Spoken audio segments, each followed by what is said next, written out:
Ah ouais, la semaine dernière, j'ai fait une vidéo pour parler un peu des points négatifs d'avoir une Méhari. Mais bon, c'était un peu pour le fun, pour j'essaie de réfléchir quels sont vraiment les points négatifs. Mais bien entendu, si j'ai acheté une Méhari, c'est avant tout une expérience super positive. D'ailleurs, j'avais hésité, quelle voiture acheter. Est-ce que je voulais une voiture classique, quelle voiture acheter, j'ai hésité. Et puis j'ai finalement trouvé cette Méhari. J'ai importé, enfin je voulais une Méhari, absolument. J'ai cherché sur place, c'était difficile à trouver aux États-Unis, voire impossible. Donc j'ai finalement décidé d'en importer une depuis l'Europe. Voilà. Donc aujourd'hui, j'aimerais... regardez-moi cette beauté, mais qu'est-ce qu'elle est belle. Qu'est-ce qu'elle est belle. Qu'est-ce qu'elle est belle, ma Méhari. J'aurais voulu aujourd'hui, après un peu plus d'un an, ça fait un peu plus d'un an que je l'ai, j'aurais aimé parler vraiment des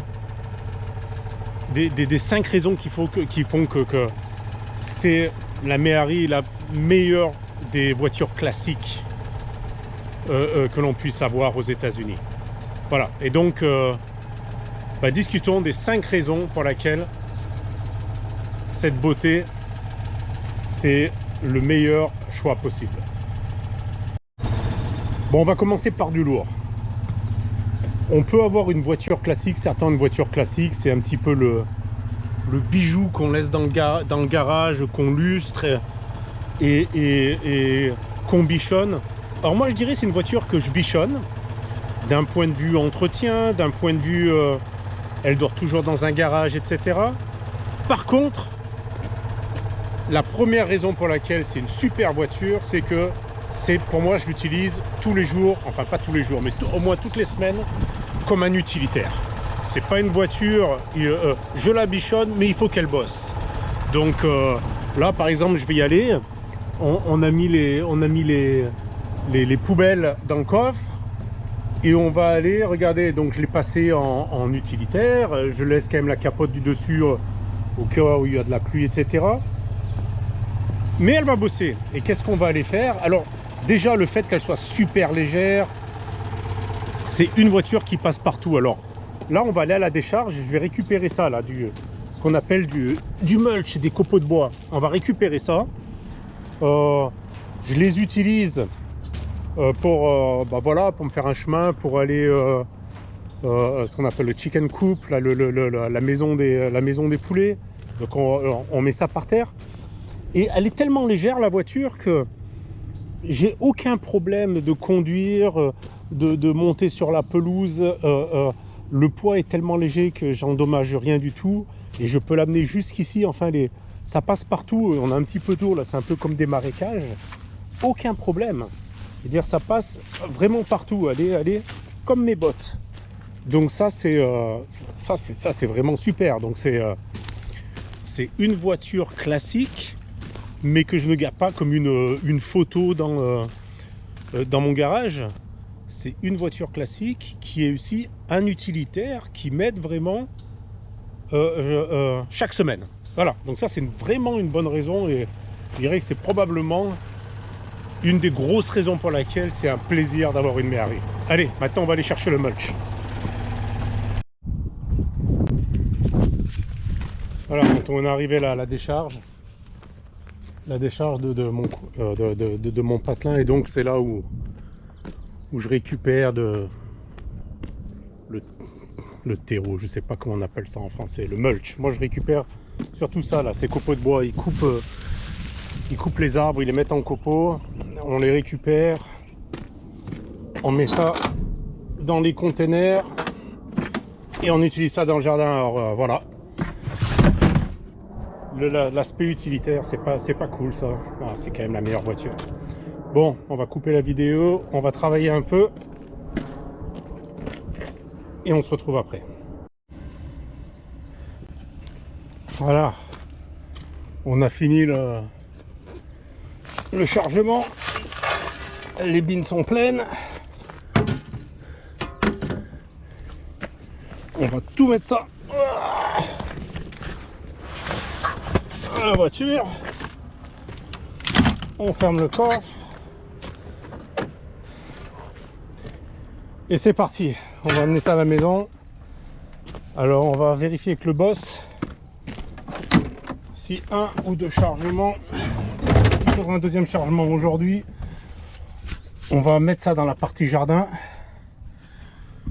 pour parce qu'on a, on a un petit peu des serpents de jardin. Je sais pas non plus comment on dit ça en France, mais voilà, donc on va terrasser un petit peu autour de des légumes qu'on a plantés. Ah, c'est une vraie ferme à la maison.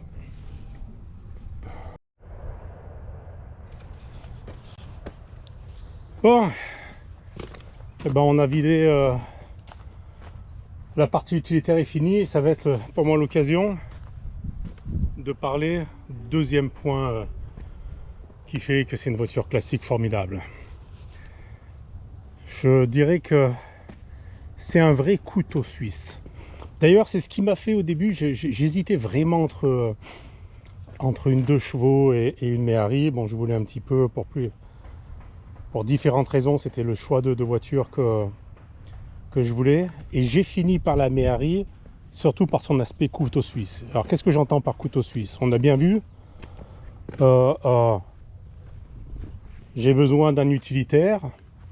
Et ben, ça sert d'utilitaire, donc c'est pas simplement une voiture classique, quelque chose qu'on sort le dimanche pour frimer, pour voir, regarde quelle est belle ma voiture. Non, on la sort le samedi ou le dimanche pour bosser. Et ensuite, l'aspect couteau suisse, c'est une fois qu'on a fini de bosser, et ben avec la même voiture, on crée une jolie décapotable 4 places. Donc l'utilitaire 2 places en 2 temps 3 mouvements. Donc on voit ici le siège arrière en 2 temps 3 mouvements. Donc je pourrais enlever cette capote, je pourrais enlever les côtés, je vais pas le faire tout de suite. La partie avant se bascule, on a un petit point ici, la partie avant peut se basculer et ouvre jusqu'à là. Et on peut aussi, pour la partie décapotable, alors c'est quelque chose que j'ai jamais fait, j'ai enlevé la capote, déjà j'ai tout enlevé, mais on peut aussi basculer le pare-brise avec les points qui sont là, on peut le basculer devant. Donc c'est vraiment complètement ouvert, mais bon, c'est pas pratique, on va se prendre les mouches dans les yeux, mais voilà. Donc pour moi, ça c'est vraiment la deuxième raison, c'est la transformation en décapotable, le couteau suisse. Alors on va faire ça tout de suite. Je vais déconnecter la caméra parce que je ne saurais pas le faire, j'ai que 2 mains. Voilà, donc en 2 temps 3 mouvements. Voilà, c'est la partie que j'avais présentée, hein. J'ai fait une partie siège basculant, ce qui est super pratique pour monter à l'arrière quand il n'y a pas la capote. Et voilà, donc on va mettre ça, on va mettre le lock. Ok, et donc voilà, on a maintenant notre petite décapotable qu'on peut décapoter à volonté. Voilà, la voiture couteau suisse. Un jour décapotable, on peut tout décapoter et aller sur une plage.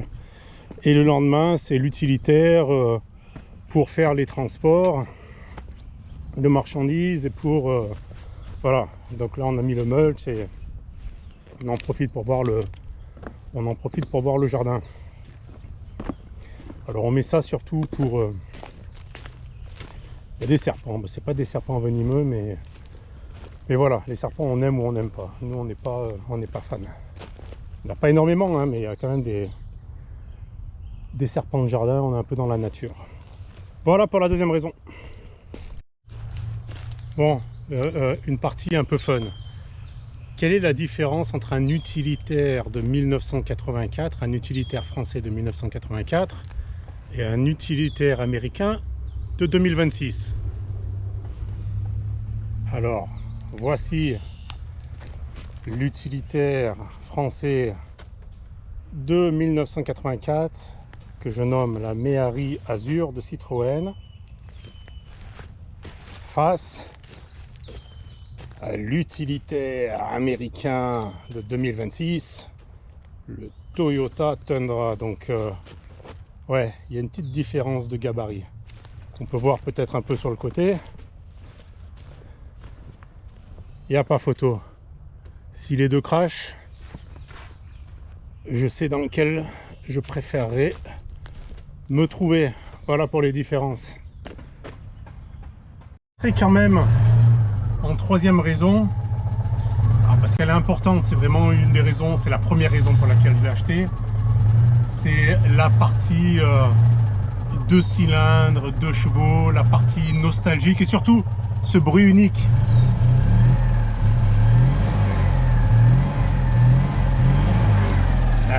Un bruit inimitable, quoi. C'est un bruit qui rappelle l'enfance, qui voilà, c'est vraiment, oh, j'ai oublié d'enlever le frein à main. C'est vraiment la partie nostalgique, voilà, c'est la signature de chevaux. Donc c'est vraiment le point que je mettrai en numéro 3. Le point qui a fait que je me suis dirigé soit vers la 2 chevaux, soit vers la Méhari. Ce bruit typique, ce moteur.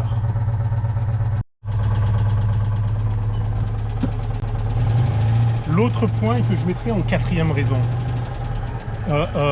qui m'a permis... Alors j'étais déjà Citroën, hein, pour moi Citroën c'est... lorsqu'on parle de voiture classique, c'est quand même le must. Et alors, première sélection, c'était quel Citroën? Et là je vais parler de mon point numéro 4, c'est l'aspect minimaliste, l'aspect surtout aux États-Unis. On n'est pas en France on peut tout trouver, mais aux États-Unis, l'entretien à faire par soi-même, la facilité de réparer, la facilité d'obtenir les pièces, qui fait que j'aurais aimé avoir une DS aussi ou une SM, des voitures comme ça, mais beaucoup plus compliqué pour entretenir pour une personne comme moi. Alors que là, voiture super légère, les pièces elles sont disponibles, l'entretien, je veux dire, n'importe qui peut l'entretenir, on n'a pas besoin d'être un mécanicien accompli.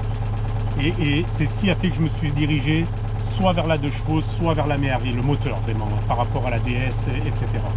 Et ensuite, comme je l'ai expliqué dans le point précédent, entre la 2 chevaux et la Méhari, c'était plus l'aspect plutôt suisse, utilitaire, etc. qui a fait que, et puis décapotable, qui a fait que finalement j'ai choisi la Méhari, qui est beaucoup plus rare, hein. Aux États-Unis on peut trouver des 2 chevaux, c'est pas trop difficile, mais alors une Méhari, j'étais obligé de l'importer, ça se trouve pas. Donc voilà pour la quatrième raison, l'aspect facile d'entretien, minimaliste.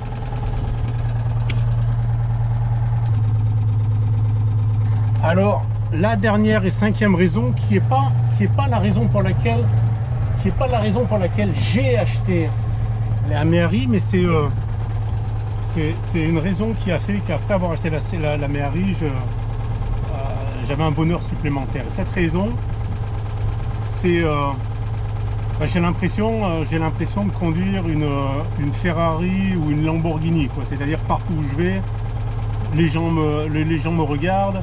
Lorsque je m'arrête, c'est un vecteur de communication. Lorsque je m'arrête, les gens viennent vers moi, commencent à me parler. Waouh, super, c'est quoi comme voiture, etc. Vraiment curieux. Donc c'est un petit peu comme avoir un bébé chien, quoi. Le bébé chien qui attire l'attention de tout le monde et qui permet de créer la communication. Ben voilà, si je me balade tout seul avec ma Mini ou avec mon truck, les gens s'en fichent. Par contre, avec la Méhari, partout où je m'arrête, il y a toujours une personne qui vient vers moi, qui dit waouh, c'est super cool, c'est quoi, etc., etc. Et voilà, ça permet de faire des connaissances et c'est super. Donc voilà, en conclusion, eh ben, moi je recommande à tout Français installé aux États-Unis d'aller vers la voiture française classique. Et c'est une expérience formidable. Et voilà, moi le choix s'est porté sur la Méhari, je le regrette pas. Et c'est le conseil que je donnerai à tout le monde. Achetez une Méhari aux États-Unis, surtout quand il fait un super soleil et si vous êtes proche des côtes. Merci, à la prochaine.